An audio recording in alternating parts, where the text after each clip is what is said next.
All right, well, good morning, everyone. And that's an assumption on my part. I'm sure that there might be a few people on there who migrated in from another time zone, in which case it might be afternoon for you. I don't know. But welcome anyway. We appreciate you coming over. So this webinar is going to be on the USDA Rural Energy for America program.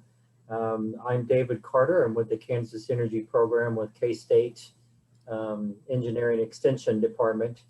And this is a great program. We're excited to talk to all of you about it today. And this meeting will be recorded and put on our website so that if you know of others who might be interested in it, you can direct them to our website at the end.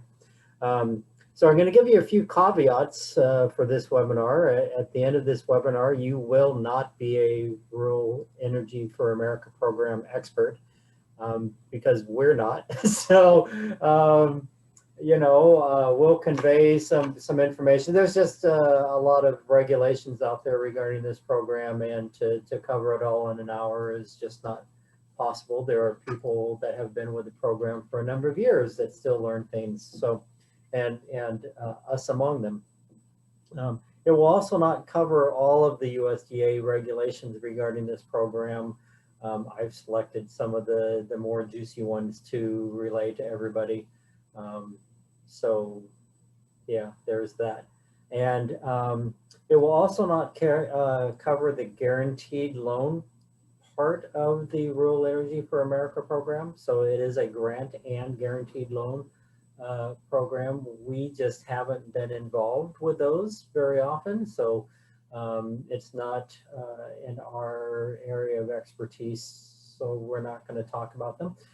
If you are interested in the guaranteed loan side of the program, then you can certainly give us a call and we'll assist with it. It's just not anything that we typically do.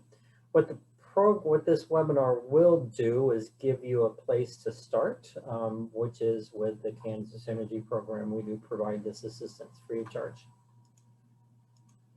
So I'm going to talk a little bit about the partnerships that are just covered with some of the people that are on this webinar today. The first is the Kansas Corporation Commission, which in 2016 reached out to K-State Engineering Extension and asked if we would provide some technical services to them in the following areas: the Small Business Energy Program, the Energy Education and Facility Conservation Improvement Program. We do all three of those. The one that brings us an immense amount of satisfaction is the Small Business Energy Program. That's the one program where we can actually see the energy savings that are being achieved by rural small businesses and agricultural producers. So that just, it brings a lot of satisfaction to us to be part of that. So what they did is they said, hey, K-State, we'll pay you to provide the technical services to these small energy businesses or small businesses, and that's why there's no charge for the businesses to participate in the program.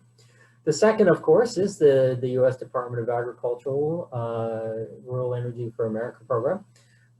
This is a great program. It's benefited a lot of ag producers and rural small businesses throughout the years.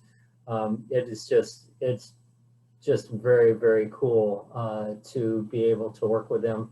It's a great program, and they're great people that are working with that. And our goal for all of us is to ensure that we make, hopefully, life a little bit easier for the ag producers and rural small businesses that can struggle, particularly during times of hard economic time. And then, we're, of course, the Kansas Energy Program. But how and why did this partnership start? Well, in March 19th, 2015, the USDA changed their regulations and changed the definition of eligible costs. So they changed the definition to only those costs that are incurred after a complete application has been received by the agency.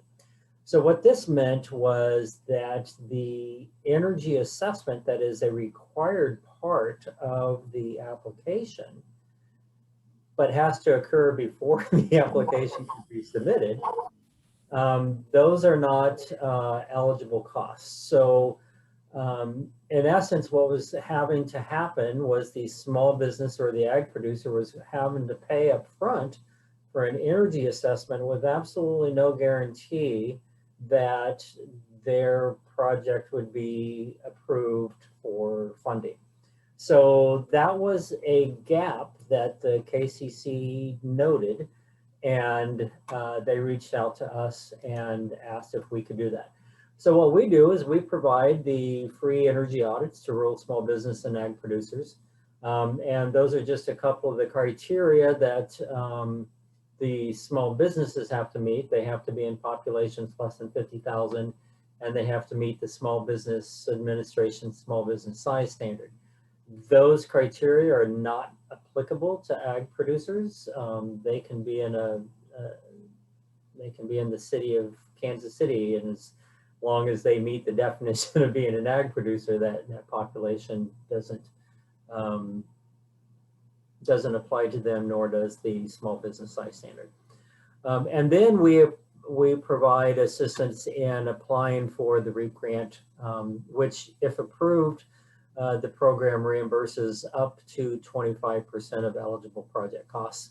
And on the business side, only for-profit businesses are eligible. And again, just a caveat, I say only for-profit. They do have some other categories of like cooperatives that may be eligible, but we just stick with small business. Here's where we go. So far, since 2016, we've been in 52 counties, and so you can see the orange little raindrop things are the small business assessments that we've done. So you can see we go the full breadth of the state of Kansas. And what we'll try and do is, if we have one way out in western Kansas, we'll try and couple that up with something else, so we're not making a 4 or 5 hour drive just to do one site visit and then come back. But you don't have to worry about us having to drive far. That's just part of what we do. So the process for us is you contact us, and you generally hear about us either through promotions like this. You may have contacted USDA, and USDA referred you to us. You might hear about us from somebody else that we've already provided assistance. But however you hear about us, you can contact us either by phone or email or from our website. And the very first step in the process after we talk to you is we're going to send you an email. And it's going to be a rather long email. It's going to cover all of these bullets that you see: the population, the NAICS code, which is the how we determine your small business size standard, your DUNS and SAMS number, utility bills, all of the things that are listed in here. And we will say 2 times in that email that any orders, purchases, down payments, whatever, completed before an application has been submitted are not considered eligible costs and are not eligible for reimbursement, even if your application is subsequently approved. We will say that a number of times. We will say that a number of times on this webinar. Almost every time we send you an email, this will be in there, because we have had a couple of entities that, despite us repeating this a number of times, go out and buy some equipment to install, and there's nothing we can do because those the regulations just won't allow us to include those into the application anymore. So what we'll do after that email is we'll come out to your facility and do an energy assessment. If it's a solar project and you've already received a solar technical report from one of the solar installers, we may not come out to your facility and do an energy assessment. We can rely on the information that's provided in the solar assessment. However, if you're going to put in a solar installation and it's connected to a meter that's also connected to a residence, then we will come out, because we will have to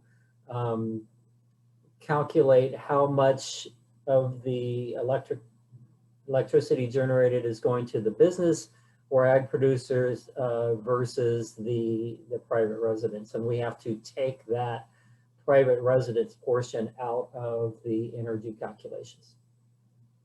And then we provide the REAP grant assistance. So we will complete all the required forms for you. And generally those are going to be the USDA 4280-3A, 3B, or 3C, depending on the size of your project. There's an SF 424, a 424C, and a 424D, all of which have different information that's required. We will fill those out using the information that you provide to us, of course, because there's just some information we won't know on our own. We will also assist you in applying for your DUNS number and your SAM cage code if you need us to. We are not experts in this, but we have on a number of occasions called the Federal Help Desk on your behalf. Because sometimes you have to, it takes a little time to do that. And we would rather use our time to do that because you have businesses to run. So if we can spare you some of that time, we feel that we're providing a valuable service to you. Then we will deliver these forms to you along with the technical report for your signature. We'll show you exactly where you need to sign. And then if you need us to, we can even deliver that to USDA. So we try to be a one-stop shop for you. And the biggest thing about all of this is constant communication with you so that you know what we're doing, we know what you're doing, so that hopefully it's a smooth process. And then the last thing we'll do is the USDA scoring criteria. We have a number of slides that we'll be talking about that, but we'll go on with the energy assessments and what we do from here. So the energy assessments can be pretty comprehensive depending on what your project is. Mainly what we have to do is we have to determine in the technical report, if you're going to go on and submit an application for the Rural Energy for America program, is we have to show on the energy efficiency side in particular, a savings between your existing system and the proposed system.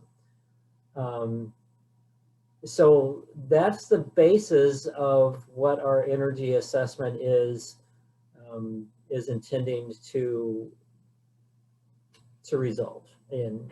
So we will do all of these things during the assessment. What we try and do is we will interview the business owner or manager for about maybe 15 to 20 minutes at the beginning of the assessment, and then we'll kick them loose so that they can go out and go on about running their business, and we'll go and do what we need to do. At the end, we will outbrief with the manager or the owner and let them know what the next steps are. But from then on, what we're going to be doing is working on the energy report, doing these yearly and monthly energy consumption analysis, and then the calculations and the simple payback. So our report is formatted to meet all of the requirements of the USDA regulations by section. So everything that you see in our report is there for a reason. It's because that's required information for the USDA technical report. So this is where we go. We'll go up on rooftops. We'll go in basements. The leg picture is me crawling on top of a cooler or an piece of HVAC equipment that is underneath a shed. There wasn't a lot of clearance there, and it was pretty dirty. But I'll tell you this: I much prefer doing something like that than climbing up on a roof. But I will do the whole roof thing. I don't like doing the roof thing, but I'll do it because we have to. So just take pity on me when you see me shaking, climbing up a little extension ladder, going to what seems to me like a 10,000 foot roof. which I know is a slight exaggeration. I only did that for Ryan's benefit. Yeah, I know he's listening. So then we'll do the energy analysis. We'll show yearly and monthly consumptions. And what we prefer 1 to 6 years. The regulations do allow us to do a 1 to 6 year average. So the more of a trend we can get, the better. But the regulations do require at least 12 months of electric bills, energy bills. So electric, natural gas, water in some cases. If you're going to go to some type of water heater, we'll need those. So at least 12 months of that. There was a change in the regulations. We used to be able to submit like a spreadsheet that we've prepared from the utility bills, but now we have to submit the actual utility bills along with the application. So that is a change, and we will have to have those. This is one of the crazier assessments that we've done. We don't do this for all of them, depending on the complexity of the project, but these are just different types of lighting that they had at the facility. You can see there was quite a mix. And then we also did light meter readings at these locations just to see what we were dealing with. And of course, some of these were quite low, so we knew that after implementation of the lighting project, this facility was going to be very pleased at the lighting. Now, keep in mind, we do not design any of the projects. We don't design lighting, we don't design HVAC, we don't design water heaters. We will use the information, the specs and the quotes that you give us from HVAC professionals, lighting professionals, and we will work with them to calculate the energy savings from the existing to the proposed. But we do not design the systems. This is what we see sometimes. This is one of the ones from the facility where I was climbing up under the shed. Obviously, those are not easy to access, so people don't access them. And these are the condenser fins on a piece of HVAC equipment that are just totally clogged with dirt. And this is not, I guarantee you, this is not operating efficiently, nor is this one where it was a rooftop unit, and this is probably 30, 40 years of hail in western Kansas that have been beating up on this thing. The difference between these two, neither one of them are going to be operating efficiently, but this one can be cleaned. This one probably cannot. They do have fin combs that you can use to open these condenser fins back up, but yeah, I would not want that job. We also see coolers with torn seals. We go into freezers quite a lot, coolers quite a lot, and see ice build up. And this is my favorite of all time, seeing a frozen waterfall in a freezer. And if you have a walk-in freezer, so down here you can see the temperature of 32. What you really don't want to see through infrared is a 70-degree heat signature coming into your walk-in freezer. So we'll see all those. We see a number of open display cases. We absolutely abhor those. This is a piece of HVAC equipment that the facility owner deemed to need a little bit of assessment from sprinklers, and this is on the rooftop. So they had the hoses coming up to try and help out with those.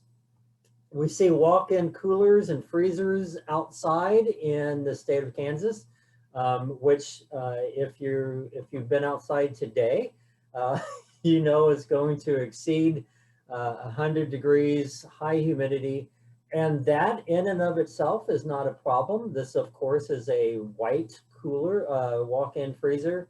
So it's going to reflect some of that heat. But the problem is, if you have seals like this, it's just going to allow a lot of humidity to come into the freezer. and it's going to cause ice buildup, and it's also going to kind of ensure that you lose some product to the improper conditions that you have in here. So some of the projects that we work on can not only help you save energy, there are also some other savings. However, the USDA regulations do not allow us to monetize anything other than the actual energy savings. So extended product life, reduced maintenance fees that you might have, increased sales because with a closed cooler, now you have more space to buy more things. We can't include any of those in the payback calculations. We can only use the energy. And that's only the energy from the existing system to the proposed systems. That's all we can do. We will talk to you about your vending machines. So these are vending machines that are on the outside. And this was a relatively cool day for Kansas. It was about 87 degrees. And you can see we're already hitting 134 in portions of these vending machines. And so if you're only selling a few cans of soda per week or per month, you know, but you're paying for the electricity for these vending machines, we're going to kind of recommend that you rip them out of there. So anyway, that's just some of the things that we talk about when we're on the site visits. This was a very interesting one where we had, you can see the area one, the lighter gray of the roof compared to the darker gray. And we can show you some of this with our infrared camera, just showing you how much less heat is being transferred in the light area than the darker area. So that's always kind of neat to see sometimes. So these are some of the before and after. The grocery stores in particular are great at before and after shots. If we're doing an installation project, sometimes not so great. But you can see going from the open coolers to the closed door, have a couple of those, and those just look really neat after you finish it up. This was one in Lincoln where they took this door out and they put in a vestibule to reduce the heat and cold infiltration during the season. Yvonne Cook and I went to do the assessment at this facility. I believe it was in January. We sat at this table, and I can tell you every time this door opened, we got a blast of cold air, which was not pleasant. And we went back, not in January, but you know, this vestibule really helped. And then this was insulated siding, so that was pretty good. So just some statistics here. We've completed 116 assessments in 78 cities in 52 counties. So we think we get out in the state of Kansas pretty well. We've had 48 of our REAP grant applications awarded, which was 92%. So I think there were 5 or 6 which did not get approved. And I did have somebody ask me sometime, well, why are you only at 92%? And it's because we don't care what the scoring criteria, what your score is for the application. If you need to do something, we will encourage you to submit an application, whether it has a low score. So Ryan, you can chime in. I think our lowest score has been maybe in the 30s. And, you know, we don't care. We don't get paid any additional amount if the application is approved or not. And I did speak to somebody just the other day who worked with a third party to submit the REAP grant application. And he was having to pay that company a certain amount, but then he had to pay them a percentage of what he received if it was approved. So we don't do that, and we just say, hey, if you need to do it, you need to do it. So you might as well go ahead and submit an application. But anyway, these 92% has resulted in $779,000 going to Kansas rural small businesses or ag producers. So we feel really good about that. We've identified over 7 million kilowatt hours in annual energy savings. And you can just see some of the statistics that we have there. You can certainly see the difference in the power requirements of the incandescent light bulbs. We can only power 14,560 watt incandescents, but we can do 102,000 LED bulbs, which are only 8.5 watts. These are 60 watt equivalents, by the way, so you get the same amount of light just for a lot less power. And then my personal favorite, and shout out to Ryan who put these statistics together, but that's 29 million miles of driving in a 2020 Tesla Model 3. So I thought that was pretty cool. Here are the energy assessments we do by business type. You can see by far the grocery stores are doing a good job of reaching out to us. Their energy savings going from those open display coolers to the closed display coolers are just phenomenal. And then food processors are the next. And I will say this also, that the grocery stores, of course, anybody who picks up the paper or who lives in a small town knows that some of the rural grocery stores are having a hard time staying competitive, and this REAP program really helps them out a lot in these energy efficiency projects. And here are the energy assessments by project type. You can see lighting and refrigeration take up the vast majority of those, 58%, and then 14% solar. So here are some scenarios where a business is either likely to be ineligible to participate in the program, or where we would not be able to help them. So if you're expanding your facility, as I said, we have to show energy savings from the existing system to the proposed system. And if in your proposed system, you're actually going to twice the amount of energy, we can't show any savings for that.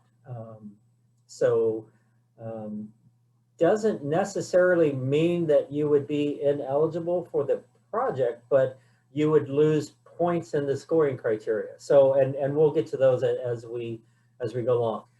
If your facility has been unoccupied, we get this a lot from the economic development people. So they've had an empty storefront for 10 years, and now somebody's moving in and they want to come in and they want to do energy efficiency projects. We can't help you out. We have to have that 12 months of energy bills, and it has to be a like business. So maybe the last business that was in there, even if you can get the bills from them, maybe it was a flower shop, and now the new business that wants to go in is a grocery store. It's going to be vastly different in the energy requirements, and there's absolutely nothing we can do to calculate the energy savings from that. If you're installing used equipment and it has not been refurbished in any means, so I know a lot of grocery store equipment is put out there to, say, hey, we've got this 3-door cooler or a 5-door cooler or freezer, and maybe the grocery store went out of business. Maybe they bought some used stuff and they're selling their old stuff. And yeah, maybe their own stuff is more energy efficient than what your own stuff is, but if you're just buying that as is, it is considered an ineligible project under the USDA regulations. If it's been refurbished, then that's okay, but not if it's as is. If the equipment or project is associated with residential apartments, we can't. It's not eligible under the program.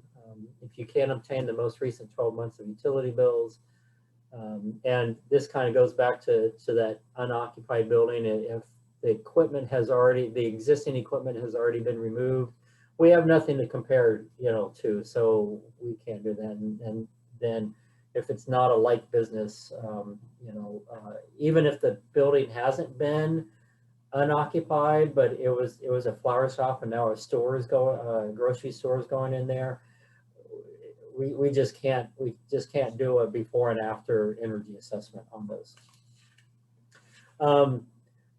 We'll talk a little bit about some changes in the USDA regulations here.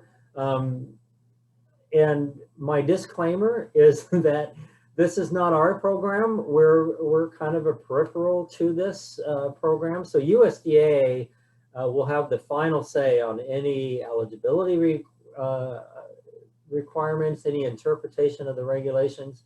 We do communicate with them quite frequently, but there are some themes that come up during the course. It seems like every energy assessment is different. So we will defer to them every time, and we have had some where we've been chugging along on a REAP grant application, and we've had to stop because we found out that it wasn't going to be eligible. So unfortunately that happens. So we're going to talk about some of the scoring criteria and some of the energy rates, and these are just some acronyms that you might see. So the RES is renewable energy systems, EEI is energy efficiency improvement. That's most of what we do. And then there's the EE, which is energy efficiency equipment, and then total project cost, TPC.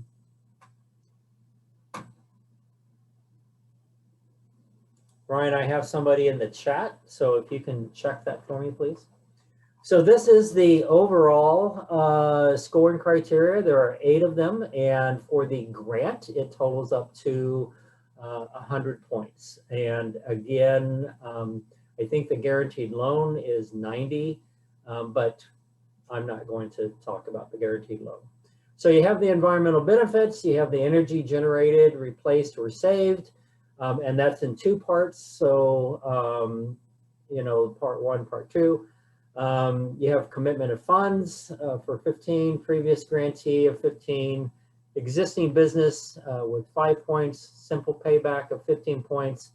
The size of the requests is 10 points, and then a state director and an administrator points of 10 points.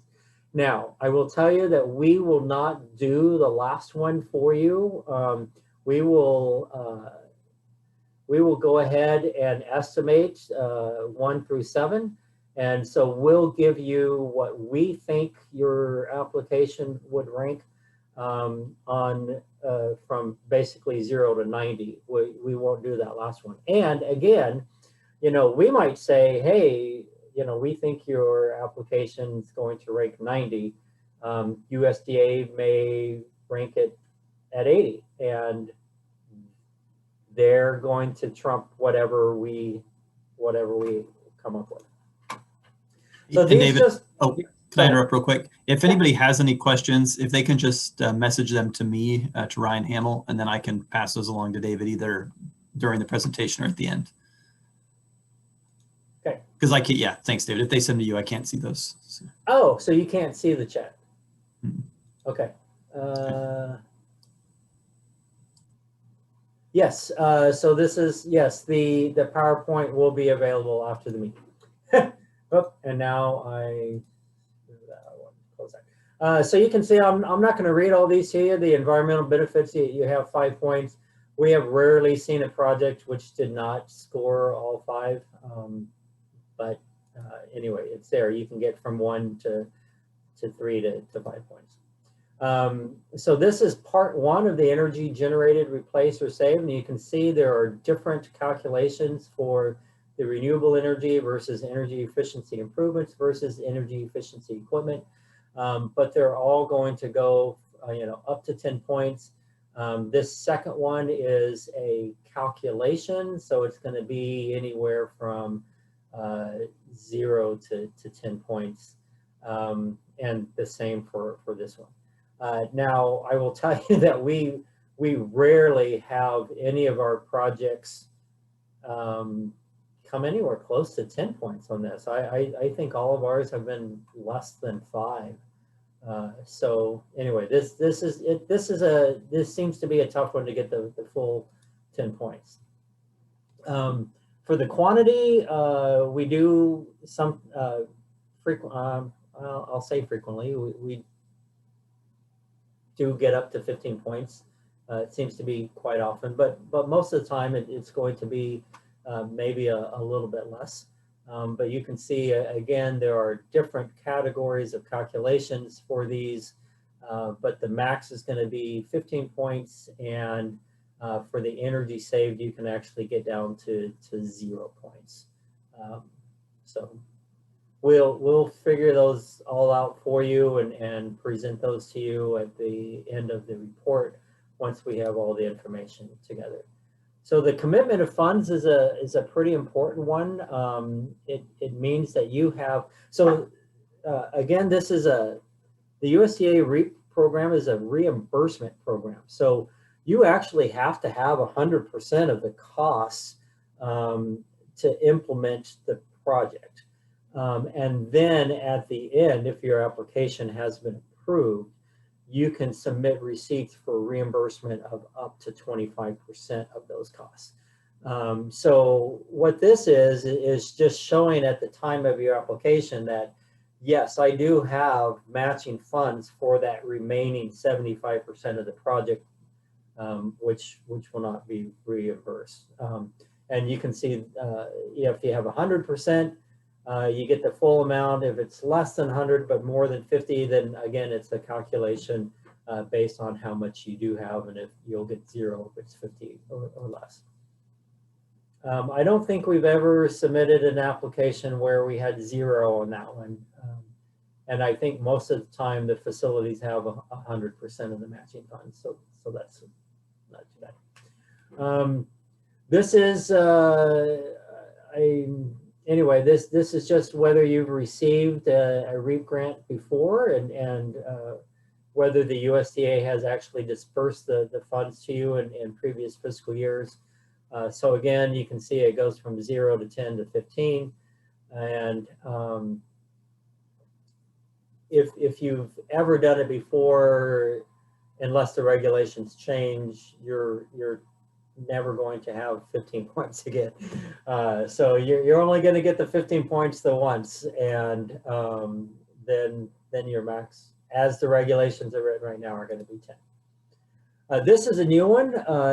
You have to show that, well, you don't have to, you can take 0 points. If you're an existing ag producer or rural small business that meets the definition of an existing business, you'll get 5 points. If you don't meet that definition, then you'll get 0 points. And it just means a business that has been in operation for at least a year. The simple payback, and this is the fun one. This is the one that we like to do because it means that the projects are really good in terms of the energy the energy savings you're going to have versus the cost that you put into it. So, but there are some changes that have occurred for this simple payback calculation. So first, I'm going to say that you have this total project cost, so this TPC, and you'll see that it's in all 3 of these. And what that means is that you have anything that is required for that project to work has to be in the total project cost. So if you're installing a small wind turbine on your farm or at your store to generate electricity, and you don't include the concrete foundation, well, that's not going to work. So you have to include the concrete foundation. If you're purchasing new coolers or freezers for your grocery store and you haven't included the cost of the electrical hookup for that, well, they're not going to work without that. So you have to include those costs. And the reason that they're putting this in is because there are some entities out there who recognize that to increase your payback, right? You either increase, or to reduce your payback, you either increase the dollar value of the energy units or you reduce the total project cost. So anyway, the leaving things out was a way for some of them to reduce the payback and get more points. So USDA is saying, hey, we need to level the playing field. You can't leave things out just because it's going to make your payback more attractive. So you can see for the renewable energy systems, less than 10 years, you're going to get full points. That changes with the energy efficiency. The payback of less than 4 years is going to give you the max points. And then the energy efficiency equipment is the same as the energy efficiency improvements. So we'll work with you on this.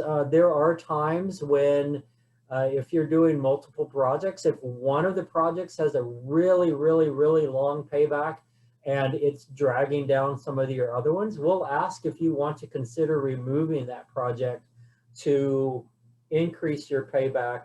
And we'll even do different calculations for you so you can see what that difference is and make a decision based on that. The other change is that what we used to do is a blended rate. So we would take, this is my home energy bill, by the way. I'm just using it as an example. So you can see, we have a customer charge, an energy charge, fuel charge, property tax surcharge, transmission charge, environmental charge, blah, blah, blah. Everything goes into these current charges, and then they add on the franchise and the sales tax, so that this is your total electric bill. So what we would do in the past is we would take the total bill divided by the number of kilowatt hours consumed, and we would come up with the total cost per kilowatt hour. Well, if you notice, regardless as to the number of kilowatt hours I consume, this customer charge does not change. It's not based on a per kilowatt hour basis, it's just a flat charge. So if I implement an energy efficiency project, it is not going to have any effect on this. So USDA is now saying that we cannot include this, any charge that does not change on a per kilowatt hour basis, we cannot include that into the electric cost. So you can see if we just take the electricity charge divided by the electricity used, I'm half of what it is if I take the total cost per electricity use. So here's an example that USDA had in one of their webinars recently. And it's a real good example. So you can see the blended rate, which is taking this total charge over here divided by the total kilowatt hours. They come up with a blended rate of 0.163. But if they only take the energy rate divided by that 46.8, they come out with 1.45. And you may think, okay, well, so what? What does that mean to me? Well, they also then showed an example where if you use a blended rate, you lower your payback, so you get the full amount of points. But if you just use the energy rate, then you extend that payback out and they only get 10 points. So we'll get into a little bit of why that may or may not be important later on. And then this is a new one. They have a new criteria. So this is the size of the request is 10 points. This is only for grant applications, and it's for grant applications requesting less than 125,000 for an energy and efficiency improvement. You'll get the 10 points. If it's a renewable energy system requesting less than 250,000, you'll get the full points. And then these are the ones that I said that we won't assign to you when we're trying to estimate what your application is. But these are the state director and administrator points. If it's an underrepresented technology, geographic diversity, unserved or underserved population, if it helps further a presidential initiative or a Secretary of Agriculture priority, which quite frankly, we don't know. So that's one of the reasons we wouldn't do that. Federally declared disaster area within the last 3 calendar years. If the project is located in an area where 20% or more of its population is in poverty, and if the area has experienced long-term population decline or loss of employment. Oh, hey, David, sorry. I think I just, We had a question. I think I accidentally muted you in the process. You did. Okay, so can you hear me now? Yes. Can you go back to a couple slides? We had a question about if the size limits are based on the reimbursed amount or the total project cost. Oh, good question. I would have to check the regulations on that real quick. Because yes, this is from the USDA, and sometimes they, I would say right now that this is on the grant request. So if your project was 80,000, your grant request is going to be 20,000. So if you're, so this is the grant request of 125 for like a $500,000 project. Does that make sense? Okay. Thank you. All right, so this is where the REAP score comes into play, perhaps. So say we're at this would be the full and open. So this would be for the March 31st round. You have 6 companies that have submitted a request. This is the amount that they are requesting.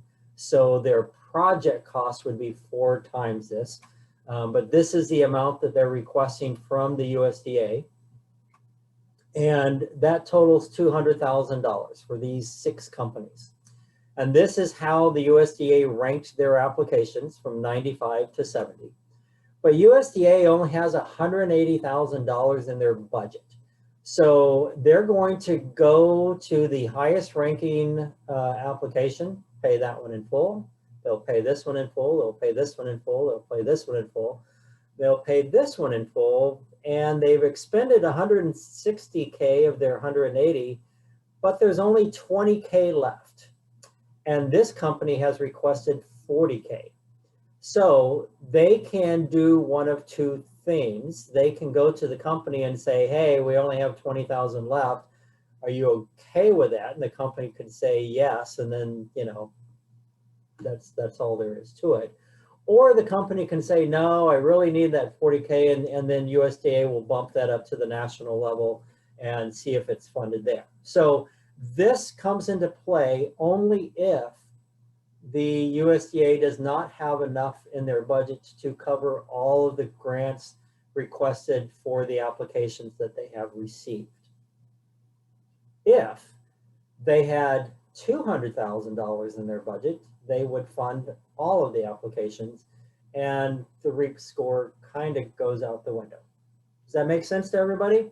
So this is why we say that, you know, we've had some score in the, I think the 50s before, and we said, well, you know, go ahead and submit it, and if they have enough, it won't be an issue. But if they don't, then it's an issue. So I've mentioned that process a little bit before. So this is what the USDA does. So they will accept applications year-round. Okay, so you can apply, you can submit your application anytime you want to. They will only review it twice. They will review it in October, on or about October 31st. And that one is restricted to projects that are 80,000 or below, which means requests of 20,000 or below, right? And so let's say that this is your project costs are 80,000 or below, and you're submitting for the October 31st round. So they're going to review that funding request. They're going to rank it and say they didn't have enough, or it, for whatever reason, they're not going to fund it. They can kick that application up to the national level. And at the national level, they're going to do the same thing. They're going to look at the ranking. They're going to look at how much funding they have. If it is not funded at the national level, and again, this is just for the October 31st round, the national program will send it back to the state for review in the March 31st round. And the March 31st round has actually 2 steps to it. So the first step is for those projects that are 80,000 or below. And that project is going to do the same thing. They'll look at the ranking, they'll see how that compares to the funding they have. And again, you have to remember, so the original application is now going to be competing against applications that were just submitted for the March 31st round. So it doesn't mean that if they were 5th in this one and the state funded 4, that this one is now going to be at the top of the list. They're still going to look at the score that they had on this one. Say it wasn't funded again on the March 31st, then it's going to go back to the national. And if it's not funded there, it's going to go sent back down to the state. And now they're going to do the second step, which is the full and open competition, which is for projects 80,000 and below and projects 80,000 and above. And again, if it's not funded at the state level for that, it's going to go back up to the nationals, and that's going to be the last step. That's the last step for everybody. So multiple, possibilities of getting funded. So we're getting close to the end. And we've gone through both our process and the USDA process. Again, very brief overview. There are lots of things that were left out of there. USDA has final say on the entire process. So if I've said something wrong, it's just wrong, and USDA will correct it, and their word will be the final. So in that vein, I have listed 2 USDA contacts, David Kramer and Travis Snider. Excellent people with whom to work. Have never submitted them a question that has gone overlooked or in my case, derided, because I can ask them some pretty stupid questions, and they've never said, David, you already asked that question. They just very professionally answer it. They may roll their eyes when they see an email come from me, but I don't know. I'm not there to witness that. So, but anyway, they're great people with whom to work, and they'll take good care of you. And then these are the KCC and K-State staff, all of our contact information. So you can call us, you can go to our website, you can send us an email through here. You can sign up for our mailing list on our website, and we will send you out some emails. Well, yes, like a small business newsletter for important information sometime. I did get a question from my chat. If an application is submitted for the March 31st deadline and it isn't funded at either the state or national level, is it again reviewed after the October deadline? And the answer to that is yes. It is automatically forwarded for that. Oh, I'm sorry. That's the March 31st. No, after the March 31st deadline, if it's not funded, then it is not reviewed again. You would have to resubmit the application. Sorry, I misread that initially. David, I had a question come in as well. I'm going to message it to you so you can take a look if you want. But the question is, there are current grocery store owners that are looking at retirement or transitioning ownership. Mm-hmm. So the question would be, can we have an energy audit completed prior to the transitioning of the ownership? And then how soon after that the new owners take over could they begin to submit the application? I do not know the timeline on that. That might be a USDA question. But the biggest thing would be, at what point do the energy calculations become somewhat stale? So obviously, we have to base all of our calculations on the most recent 12 months of energy bills. So if during that transition a year or two slip by, then we would have to redo that.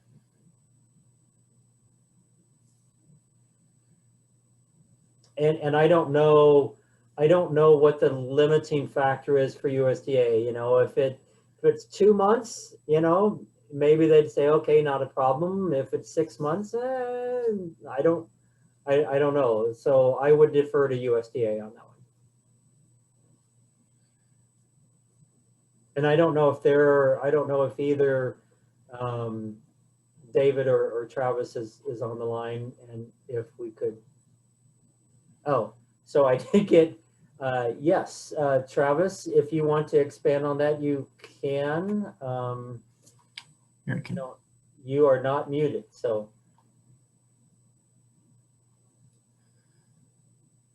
I didn't think you were.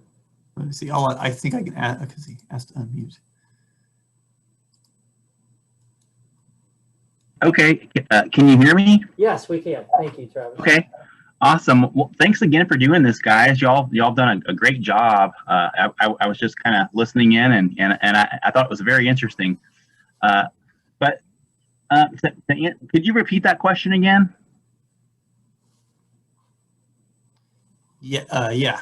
So there are current grocery store owners that are looking at retirement or, you know, transitioning ownership. And so could they have an energy audit completed prior to transitioning ownership, you know, to get an idea of what shape the store is in? And then how soon after the new owners take over could they begin to submit the application? That's a real good question. And I would say you definitely would want to have the whoever owns the facility, you would want the new facility to be the ones who submit it, just because if it were to be the old facility were to complete the project, and then you know, the new one takes over, then that would basically be a change of ownership that could be an issue. So you definitely wouldn't want to do it that way, but I don't think that's what they were saying. Basically, I don't know that we have a specific timeline as far as how soon. You definitely, like you said, David, you would want the energy bills to be pretty recent. We could probably let them, you know, use bills that were, you know, maybe 3 to 6 months old. We might be able to get away with that without getting the information refreshed. But once the new business takes over, they could pretty much apply, you know, as soon as they're ready to. So they wouldn't have to wait for a specific time, a certain amount of time to apply. Yeah, and then Travis, what would happen in regard to the income tax returns? Sure, very good. So basically, as of now, there are 3 different ways that we generally go with kind of verifying that, and that kind of comes down to verifying that the entity is in fact a small business, which, as you guys know, generally pretty much everyone you go to is generally found to be a small business. So the first way we normally do it would be you would have to provide 3 years of historical tax returns. Obviously, in this instance, they wouldn't have that. Right. So what we would generally look for is in place of that, and I apologize, I don't have that part of the regulation handy, but we would need to receive annual receipts for a certain amount of time, however long they had been in business. So if it's 6 months, a year, they can provide annual receipts and their number of employees for that amount of time. And obviously, if we have someone who wants to apply, we'll get that section of the reg pulled up and make sure that they can meet that deadline. But yeah, if they or that part. But if they haven't been in business for 3 years, we do have ways to look at it kind of for those situations. Okay, thank you.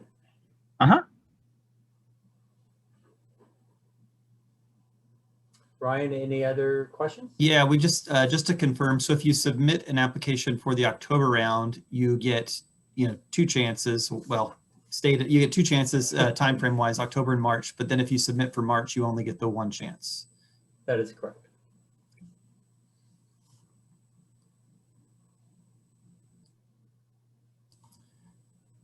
Those are all the questions I'm seeing so far. Okay. Well, everybody on the line and everybody to whom you submit this, just make sure that, I mean, they can call us anytime. As you've already just personally witnessed. Travis is very willing to help anybody with any question, and David Kramer is the same. So yeah, we're just all in the business of trying to help the ag producers and small businesses stay in business and improve their business, and maybe, you know, get some more money in the process. That's what we do. We love it. Many of us on the Kansas Energy Program side also appreciate the environmental benefits from the reduced electrical consumption. So anyway, we're all very passionate about it, and we hope to hear from you.